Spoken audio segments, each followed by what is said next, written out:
বল্টুর শিক্ষক বল্টুকে বললেন, তুমি তো দেখছি কিছু পারো না, শুনো, কাউকে বলবে না যে তুমি কিছু জানো না, বলবে তুমি সব জানো, মনে থাকবে তো?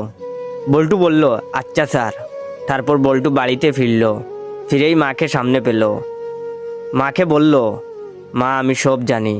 তখন বল্টুর মা বললেন, আরে দূর বুকা, তোর পাশের বাড়ির আঙ্কেল তো শুধু চা খেতে এখানে আসেন, এর চেয়ে বেশি কিছু না। এই নে 100 টাকা, মুখ বন্ধ রাখিস। বল্টু তো অবাক। এরপরে বল্টু তার বড় দিদির সামনে এসে দাঁড়ালো এবং তার বড় দিদিকে বলল, দিদি আমি সব জানি।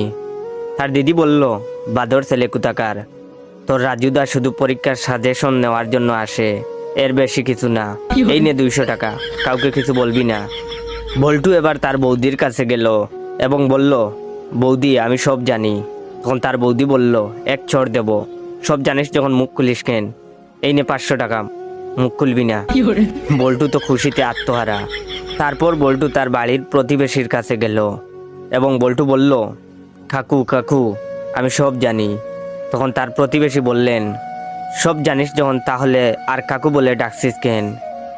আয় খোকা, আমার বুকে আয়।